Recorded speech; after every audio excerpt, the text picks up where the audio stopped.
He has a 1-1 count. That one's struck high. Left side. That one's going. That's out of here off the ropes. You have to be kidding me.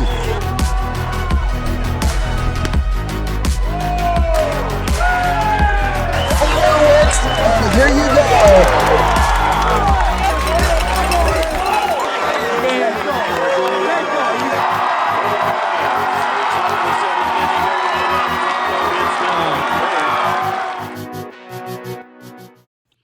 All right, ladies and gentlemen, welcome on in yet again to High and Tight, a part of the IA Baseball Network. Thanks again for joining along and having some fun as we talk baseball from the high school ranks all the way up through the college and professional level. Again, if you didn't get the chance to take part, we still have our Greenlight Victus bat giveaway signed by Tyler Cropley and Mitch Keller. Get in there today. All you got to do is hit us up on socials. Wherever you can find us, type in the word Greenlight. We'll put you in a list, and we'll get that wheel rolling. And then if you're the one we land on, then voila, you get that wonderfully done bat. Again, Victus has come out with a number of different crayon-type bats. We went with green, and hey, we got it signed by two good guys here from the state of Iowa. But speaking about the state of Iowa here, as we go ahead, it'll be a collegiate conversation. We're going to be talking about the Hawkeyes in this one as we get the chance to talk with the one and only Kyle Huesmann of Hawkeye Report on 3 Sports. And we're going to dive into what was the week that was for the Iowa Hawkeye baseball team and their trip against the South Florida Bulls. 1-2, and we're going to try and break down as best we can what went on. And plus, we're going to look to preview a little bit of what's coming up in DeLand, Florida. Notre Dame, Stetson, UMBC. That'll be a fun trio of games to catch up on there. But again, we're not going to go there yet without talking with our good friend here, the one and only Kyle Huesmann, who joins us on the Insolites.com hotline. And Kyle, hopefully you're staying pretty warm out there here today. Yeah, the way to stay warm is just stay inside. It's hard to imagine that there would have been a baseball game today. If the weather was nice, there would have been a baseball game today, which is pretty incredible to think about considering it's like negative 15 degrees outside right now. You know what? I thought about that. Man, you're going to go so slow if you ever try that, man. So you cannot go very fast. I felt all my clothes freezing once I stepped outside. So I just don't think that it would have done a whole lot of good for anybody to be outside today. Yeah, no, it's funny though, because, you look back at last year, they played 2 games in February. They played Loris last year and they played Northern Illinois. So it's just one of those that year to year, it's, sometimes it's 50 degrees on a day like today and you can go play some baseball. But yeah, we're pretty far from being in anything near baseball weather right now. Oh man. And I tell you what, Kyle, it's been one of those times where, as we talk about the Hawkeyes, I really do. I wish we were down there in Florida enjoying that weather. It truly, I got the chance to talk with David Mickey Evans, who creator of the Sandlot. He's currently in Florida and he's like, man, I'm looking out. It's a balmy 70 degrees. And I got, obviously very jealous at that point as we're looking at a high of 3 at the moment. So, but nonetheless, let's get to it. Let's dive into the Iowa Hawkeyes as they took their trip to Florida to start the season. And you know what? I think I can speak for a lot of people, and this isn't necessarily a knock on them, Kyle, but a little bit of disappointment with how things ended up for the Hawkeyes in their stint. On paper, it seemed like Iowa was really ready and gearing up. I know there's some question marks still yet to be answered from our conversation that we had. And again, we'll go ahead and re-air that on YouTube as well. But again, first off, I'll just say this: it seemed like pitching was a hit or miss a little bit here for the Iowa Hawkeyes as we dive into that.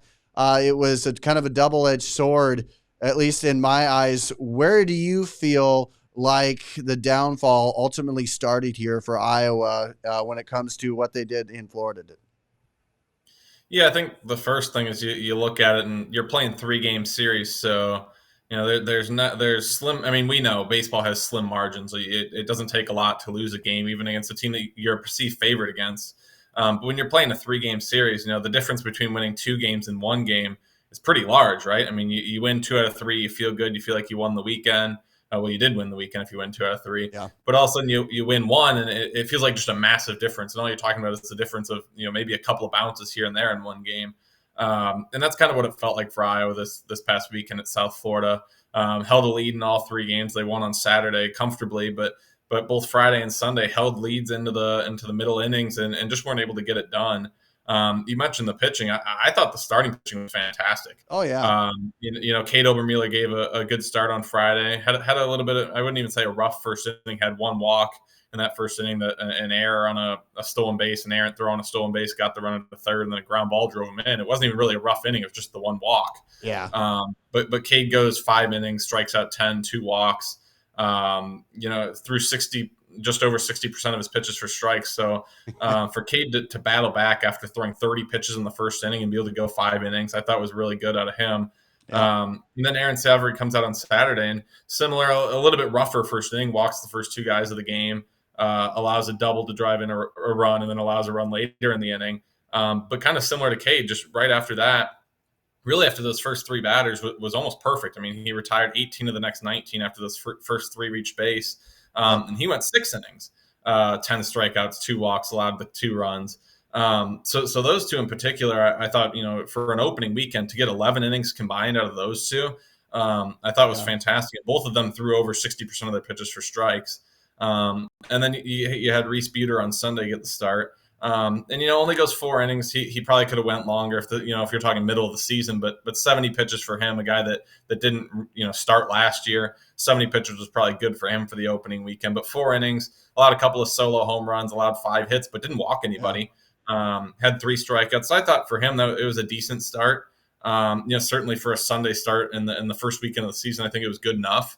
So overall, I thought for the pitching staff to go out in total 15 innings. I thought the starting pitching to go out in total 15 innings and rack up 23 strikeouts to 4 walks. I thought that was really impressive and a really encouraging sign for what could be coming down the line as long as they continue to stay consistent. Obviously not a huge sample size, but what I said, I thought the starting rotation was really good. After that, it was kind of a mixed bag in the bullpen, I would say. On Friday, I thought Anthony Watts ran into some bad luck at times. Came in after Cade and went 1-2-3 in his first inning of work, looked really good. Allowed a leadoff single, and I believe it was the 7th inning. Retires the next 2 guys, and it feels like he's going to get out of it. At that point, he'd retired 5 of 6 guys. Runs a 3-2 count against Jacob Green, and he threw a strike. I don't have any other. I don't have any other way to. I was going to ask you that, Kyle. Did you feel like there was a turning point there? I mean, it seemed like, honestly, that miss by Blue. And again, I know it happens. There are other factors that go into winning a game other than just one pitch, but it just seemed like that almost killed a little momentum in a sense. Is that what you got from it? Did it do anything for you, or am I just making this stuff up? I think 2 things can be true. I think you can look at the first thing and say the umpire missed the call. The inning should have been over right there on that pitch. But it's also fair to say that after that, Anthony has to handle that situation a little bit better. Didn't hit with his off-speed pitches. They tried to go off-speed to the pinch hitter that came up next, Jackson Mayo, who had 8 home runs a year ago. So I think they tried to work him with off-speed a little bit. And Anthony just wasn't able to get any of it in the zone, 4-pitch walk. And then goes 1-2 on their 9 hitter. And just hangs a slider over the plate, and Ryan Pruitt, to his credit, did the damage and hit the grand slam. So I think 2 things can be true. The first thing being that the umpire missed a call. The inning should have been over in the 7th with no runs scored. But it's also fair to say that Anthony needed to go attack it, Jackson Mayo, or needed to have a better pitch on a 1-2 pitch. You can't hang a slider over the plate. I thought Anthony Watts, even though he did end up allowing 4 runs, I thought he was better than that 4 runs is gonna look. Just because I do think he got out of that inning, whether the umpire made that call or not. So I felt bad for him because I thought he pitched better than he's going to get credit for, that the fans gave him credit for, because he did end up allowing the home run that kind of cost them the game. Hmm. But other than that, I mean, Brant Hogue came in then in the eighth inning and got a couple of strikeouts, put up a 0 on the board. And then on Saturday, Gannon Archer, who we had talked about in our Yeah. preseason preview, Gannon Archer was as advertised. A guy that had pitched a little bit last year, and Rick Heller said he got healthy over the offseason and really had made some strides. And he showed it on Saturday. 3 innings, didn't walk a guy, allowed 1 hit. I think it was like 27 of 37 pitches for strikes. So just pounded the zone and helped close out that 8-2 win. And then on Sunday, there was some mixed performances. Bryson Walker got hit a little bit, had a couple of walks. Ben DeTay in his first outing of the season allowed a couple of hits. I did think Dan Wright came in, the Houston transfer, and he put up a 0 and had a couple strikeouts. I thought he was good. But I think they had 6 free bases. The bullpen did on Sunday, and you're just not going to be able to close out games doing that. Yeah. So I thought a couple of guys pitched well, but I thought overall there's still improvements that need to be made in the bullpen, and ultimately it goes down as 2 blown leads for the bullpen on the opening weekend. Yeah. And again, ladies and gentlemen, Kyle Huesmann of On3 Sports Hawkeye Report joining us here. And I wanted to get the offensive take here. I saw, scanning through social media, there are going to be comments, about, oh man, blown saves or, this, that. There's going to be a lot of negativity towards how the pitching staff did and also towards how the offense did. But I mean, I mean, by all accounts, 12 extra base hits through the 3 games right now. I honestly, when I saw that, their hit total being 30, I believe 30 at the moment through those 3 games, it seemed like the offense was there for the most part. The numbers certainly seem like, man, they're doing something decently. And then again, you look on the other side of things, the pitching didn't give away in the grand scheme too many extra base hits. So on paper, it almost looks like, man, this should have been a series win, if not more. But from the offensive standpoint here, and I know it's so early, 3 games is hard to really judge a whole lot here, but what was your initial take when you see that and you go out and see, hey, 10 plus extra base hits through 3 games? Seems like there's a lot of health going on with the offense for the Hawkeyes. Yeah, I mean, you're right that it's a small sample size, and we obviously have to get next weekend and then the weekend after that, and then we'll really be able to start maybe making some more assumptions about the offense. Yeah. But I thought 17 runs and 30 hits in opening weekend, especially for a northern team that doesn't get to see a lot of outside live pitching before the season starts. I thought that was a pretty productive weekend. Yeah. I was particularly impressed with a couple of the transfers, Miles Risley, Dan Rogers. Jackson Beeman as well. I thought those 3 in particular, those were guys that coming into the year we knew were potentially going to have roles. Risley and Rogers in particular, we knew were going to have starting roles. Didn't know if Beeman was going to get starts to open the season, and he did. Obviously, they moved Andy Nelson to the infield a little bit. But those 3 were guys that we weren't sure, Risley and Rogers making the jump to the Division I level. Can they come in and make an impact right away? Can Jackson Beeman's swing be in a spot early in the year where he can make an impact right away? And those 3 combined for 10 hits and 4 home runs. Yeah. I was really impressed with Risley. He came in, had 5 hits, was second on the team in hits for the weekend, had 3 RBIs. Dan Rogers, really to his credit, comes out that game on Friday. He had 2 big outs with runners in scoring position. I think he had 5 left on base by himself on Friday. And then comes out the next 2 days and totals 3 hits, had a couple of home runs. So it was good to see him bounce back and then produce the last 2 days of the weekend. And Beeman had a big home run on Saturday and had a 2-run single on Sunday. So to see those 3 transfers come in and produce right away gives you a good feeling about some of those new faces on the roster. I thought, Caleb Wolf, he ended up getting 3 hits in a couple of starts. So I thought he did some good things. Jason Frost on Friday scored 3 runs. He scored, Iowa ended up scoring 4, and he had 3 of the 4 runs on Friday. Ended up with having a couple of hits on the weekend. So I thought predominantly the new faces did a pretty good job, which is a really good sign because those were kind of the question marks coming in. Ben Wilmus had a really good weekend. He had 6 hits, also had a couple of walks, a hit by pitch. He had a 600 on base percentage in the opening weekend, a couple of doubles, which was good. Gable Mitchell had 6 hits, led the way with 5 RBIs. So it was good to see those 2 produce. But yeah, overall, I think when you look at the overall numbers, I think you're pretty happy with that for the opening weekend. Mhm. But the one thing that they did miss is they missed some opportunities. Yeah. They did a really good job of getting guys in position to score, but they left 28 runners on base in 3 games. They only batted 167 with runners in scoring position. They were 5 of 30. And then with 2 outs, they batted 188, 6 of 32 with 2 outs. And I talked with Rick Heller today, and he kind of shared the same sentiment that we have, that overall, the overall numbers were pretty encouraging for the Mhm. offense. But he was pretty critical of Andy Nelson and Reese Moore and their role that they played in not being able to come through some of those opportunities. And at the time, I knew they had struggled for the opening weekend, but I went through and ran the numbers. Andy and Reese were 2 for 16 with runners on base. And on Sunday, they were 0 for 6 with 6 strikeouts with runners on base. So Rick Heller was pretty disappointed in their opening weekend production, and in some of those spots where they could have, all it takes is a single or a double in the gap or something like that, or even if a runner's on base, with those 6 strikeouts on Sunday, all you got to do is put a ball in play and potentially move a runner over or something like that. So I thought Iowa missed some opportunities to drive in a few more runs. I think you're a couple hits away from, you talk about 17 runs in 3 games, which is pretty good. Yeah. You're a couple hits away from potentially over 20 runs on the weekend. So I think overall it was encouraging to see some of the new faces step up and do what they did, and guys like Ben Wilmus and Gable Mitchell do what they did for an opening weekend. But there's still a lot of missed opportunities, and you can look at it 2 ways. There were a lot of missed opportunities, and that's kind of, I think, ends up costing them. I think you could have overcome some of the bullpen issues had you scored 20, 22 runs on the weekend.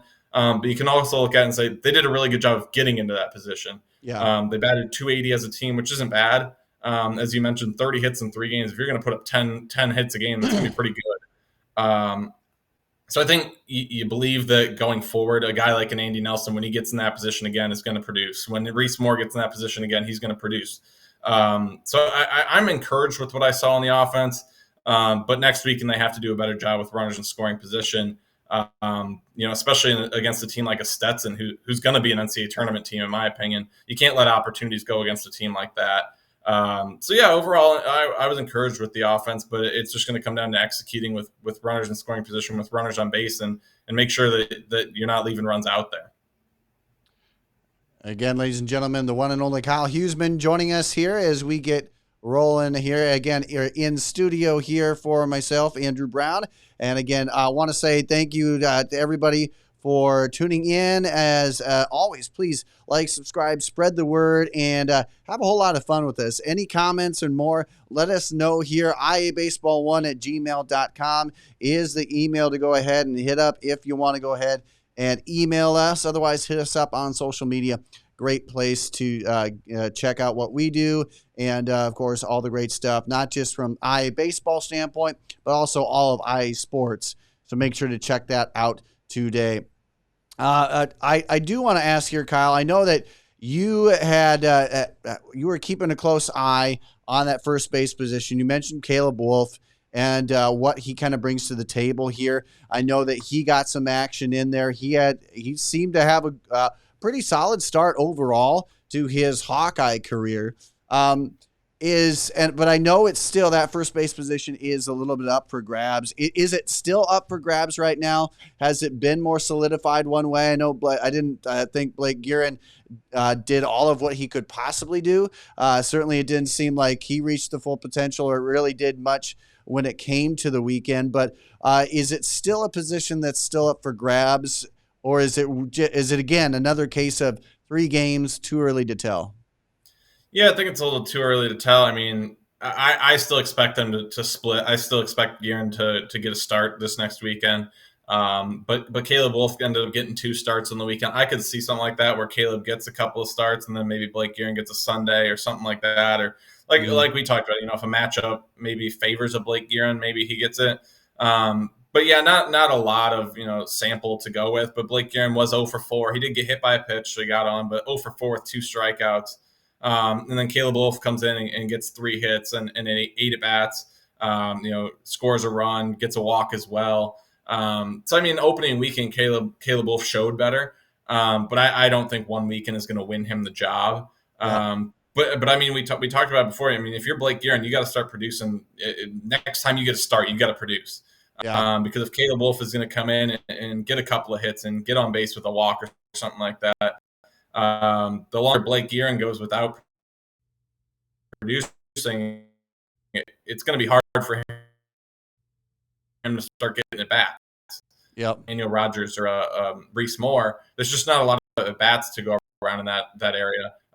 So Blake Gearin, it's time for him to start producing. And if it's a Caleb Wolf that wins the job, I mean, good for him because he's gone out and got 3 hits on the opening weekend. But I don't think it's solidified either way. I expect them to kind of split some time as we go here in these next couple of weeks, and then maybe they'll lean towards one over the other. Yeah. Again, ladies and gentlemen, the one and only Kyle Huesmann of Hawkeye Report and On3 Sports joining us right now as we continue to really dive into what the weekend was for Iowa baseball and, of course, give you a glimpse of what's coming on up for Hellerball and the Iowa Hawkeyes here. I did also, again, I love how you mentioned Reese Moore, Andy Nelson. Really, I think I'm with you there, too. I think they're going to bounce back. I did like Reese Moore's the fact that he still had 5 total bases throughout all that. And you mentioned him with Rogers. And did you get the sense that from Coach Heller that, you know, what was thought maybe an experimental thing or maybe just kind of see what works? I mean, is that more solidified now afterwards? Or do you see this still being the same setup where 1 DHs, 1 catches right now? Because it did seem like, again, with Rogers, we're seeing that production, that power that really is intriguing. And I love that. More, of course, again, he seems like a guy that's resourceful, still finds a way somehow to get on base. Like you said, not the greatest of outings from him, but still on base at the clip of over 300. So do you feel like this could be, is it more set in stone, or do you see a little bit more flexibility about how Coach Heller uses these guys and where they could potentially be? Yeah, I think as long as neither of them start struggling a lot, I think Yeah. you're going to see them both split time at catcher still. I think Rick likes the idea of being able to not wear a guy out and have a guy try to catch 50 games in a season. So as long as Reese Moore and Daniel Rogers are both producing, I expect them both to catch during the weekend. Yeah. And yeah, I mean the plan was for them to, when they're not catching, be a DH. Again, that depends on if they're producing or not. Maybe on the someone's hitting a rough stretch. If Reese Moore's someone that goes a couple of weeks where he's not hitting real well, maybe they take him out of the lineup when he's not catching. But through 1 week, I think the plan is still to have them both split time catching, and when they're not catching, go to that DH position. But a guy like a Jackson Beeman, if he's able to continue to produce like he did in this opening weekend, maybe they'll slide him into that DH spot if either of them starts to struggle. So I think they have some versatility with what they can do. Obviously, with Andy Nelson be able to play infield and outfield, that helps as well. But I don't expect any big changes lineup-wise for this next coming weekend. Like I said, I think some of those positions, it's going to be a couple of weeks to kind of see how guys are doing once they get a few more at-bats under their belt to see who is actually struggling to start the year, who is really hot to start the year. And then by the time you get to week 3 or 4, that's when you might start seeing the coaching staff make some decisions based on the data they have at hand at that point. Again, ladies and gentlemen, here we're with the one and only Kyle Huesmann of Hawkeye Report on 3 Sports, and I did want to get one more take on again what we saw happen, I guess individual wise. What were your thoughts on Cooper Schulte? I know that he was a guy that we talked about as a guy who could really make a big impact, and again, I know it's early on. But I'll just ask this: what are your thoughts on the preliminary stuff that you have seen out of him? I think that there have been a lot of good reviews still on what he has done, and it's still early. But did Coach Heller mention anything when you got the chance to talk with him, or what are combined with that? What are your thoughts on him from the opening weekend? Yeah, I didn't get to talk with Rick Keller about Cooper Schulte, but I mean, I thought he did a good job defensively at shortstop. Didn't make an error. Had made 5 plays there. Had 5 assists, I should say. So made a couple of plays at shortstop. Was just 1 for 8 on the weekend with a couple of strikeouts. But I think for him, he's probably going to be there at shortstop as long as he, as long as it's not several weeks of struggling at the plate. Just because they do like what he can bring at the defensive side. the good thing is that you saw some of the other new faces step up. We talked about Miles Risley. We talked about Dan Rogers and Jackson Beeman. For them to step up and help kind of the depth of the offense, it kind of helps hide the fact that Cooper Schulte was 1 of 8. So I expect him to stay in the lineup, probably more towards the bottom of the lineup, just because of what he can do defensively. They like to have him in there. But yeah, I mean, anytime you're making that jump for any of these guys, really, from the jump from a Kirkwood to an Iowa, or a Southeastern to an Iowa, or a Loras to an Iowa, I think it was hard to imagine that all of them were going to come in and produce right away. And maybe it's not one of those where they produce every weekend. Maybe Cooper Schulte this coming weekend is the guy that steps up and provides some production. But yeah, I thought obviously just a little bit of a struggling start. Had 3 strikeouts and only 1 hit. But I expect him to stay in the lineup at least for this next coming weekend. And again, as we take a look at the early season, Iowa is 1-2 on the season. They just got done with their 3-game slate against South Florida. And now let's go ahead and look towards the future here. Coming on up, they'll still be in Florida here as they get to take on Notre Dame, Stetson, and UMBC. First off, what do you think is the realistic outcome? I know we all want a 3-game sweep here. What do you think Iowa can realistically do here, and what's the key for the Hawkeyes to actually make that happen? Yeah, I mean, I think Notre Dame on Friday, Iowa is going to be a favorite there with what Cade was able to do in his start on opening weekend. And then Notre Dame was picked 15th in the ACC this year. Obviously, a really good conference, but 15th in the ACC. They're expected to be one of the lower teams in that conference. So I like Iowa to be at least favored in that one with Cade on the mound, as long as he can provide another solid start, not give up too many free bases, and limit the pitches thrown so he can get deeper into the game. I think that's a very winnable game. And then on Sunday, I think UMBC is another winnable one as well. A team that's probably going to be middle to upper part of the America East this year. But they had a guy, Leewood, I think it's Melessa is how you pronounce his name, was freshman of the year in 2023. Got injured after a couple of games last year. They're not sure if he's going to be ready for opening weekend. For them, they're being in the conference that they're in. From what I've read of some preseason previews for them. Obviously being in the America East, it doesn't really matter if you beat an Iowa or beat a Stetson. You'd have to have a pretty incredible non-conference slate to be an at-large bid out of the America East. Yep. So I think if he's not quite 100%, they could lean towards leaving him out of the lineup this weekend. Just to try to have him fully healthy for a little bit later in the year when they get into conference play. So if he's out of the lineup for UMBC, that'll be a big hit for them. If he is in the lineup, that makes him a little bit tougher. But again, on Sunday, with what I saw out of Reese Beater on the opening weekend, if he can clean a couple things up and get an extra step better, I think Iowa is certainly a favorite on Sunday as well. Stetson on Saturday is going to be a tough one. That is a really good lineup. They went out to Puerto Rico and beat Connecticut. They beat Penn State handily. They beat Missouri, and then they did fall to Michigan. Did Michigan have a big weekend down there in Puerto Rico as well. But Stetson's a really good team. I mean, that's a team that I think is going to win the Atlantic Sun this year, barring injuries. I mean, that's a team that made the NCAA tournament last year. They bring back a lot of people from that roster. So I mean, Stetson being the host, I would say that Stetson's favored to win on Saturday. But I think this is certainly a weekend that if Iowa can take care of business on Friday, I think that sets you up well for the weekend to go into Saturday. And of course, with Aaron Savary on the mound and the way we saw him pitch on Saturday, if he can pitch like that, he'll give you a chance to win. And then, even if you don't win there, you've got UMBC on Sunday. I think 2 out of 3 is certainly possible. And I think it's something that I don't want to say need to do, but something that would be very helpful. Because if you fall one or go 1-2 again, and you're sitting there at 2-4, it's early, but you start to talk about how the record's starting to stack up, especially being a Big Ten team. So certainly a winnable weekend. I think they can go get 2 out of 3. But yeah, to your point about the keys, I think offensively it's just about trying to find another weekend of balance. I thought they did a pretty good job of getting production up and down the lineup. Friday was a little bit less balanced, but I thought for the most part the lineup was pretty balanced 1 through 9.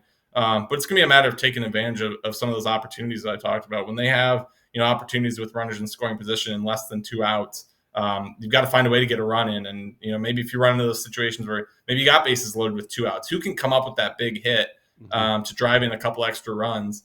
Because as we talked about, the offense was good overall. It was just, that extra single, that extra, double in the gap, that extra ground out with a runner on third or something like that. They just need to take advantage of a couple more opportunities. And then obviously in the bullpen, just need another, a more consistent weekend. Like I said, there were a couple of guys, Gannon Archer had a really good performance. I think Anthony Watts will be really determined to bounce back and kind of right one of the wrongs from the weekend.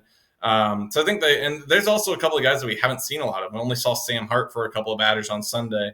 Didn't see Jack Whitlock at all. Didn't see Will Pearson, the Georgia transfer at all. So I think they've got a couple of guys as well that we haven't seen yet that could potentially get time next weekend. But I think that's the big thing, is just getting a little bit more consistency out of the bullpen. I don't quite think it was as bad as the maybe the final stat line looked. I know they walked 9 guys in 10 innings. But still threw 60% of their pitches for strikes, which isn't a bad number. So, if you can get that, bump it up a little bit more, limit a couple more free bases, that'll be the big thing. But I think overall it's just, if you can take advantage of a couple more opportunities and limit a couple more walks, I really think the margins were really slim against South Florida. I mean, you could have certainly said that Iowa could have swept all 3 games against South Florida and not have to change a whole lot about how those 2 games went.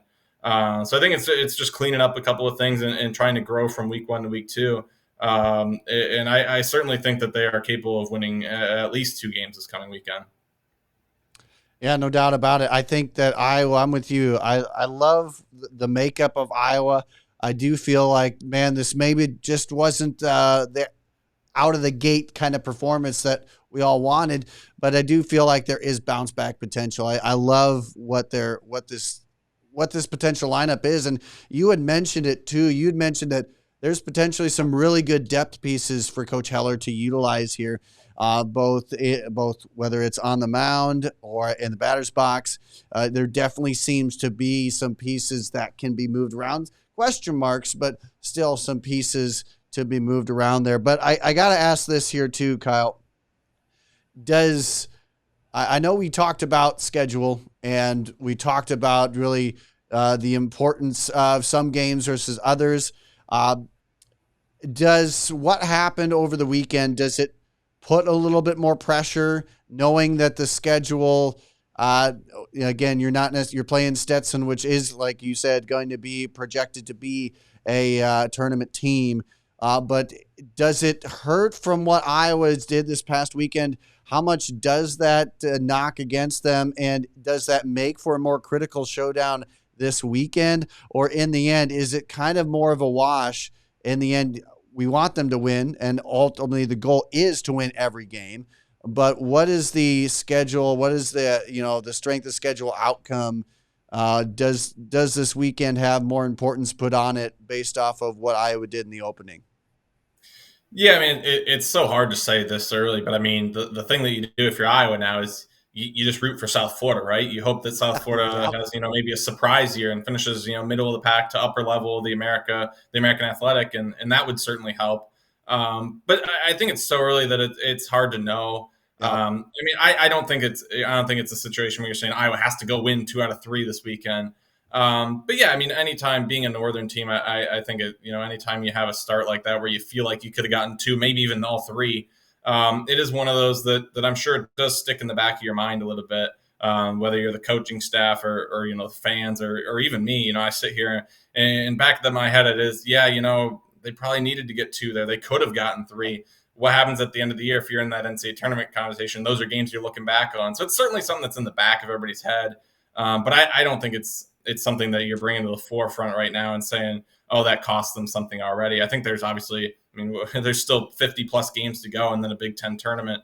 I do think the Big Ten is going to be strong enough this year that, there will be opportunities to make up ground in Big Ten play more than in years past.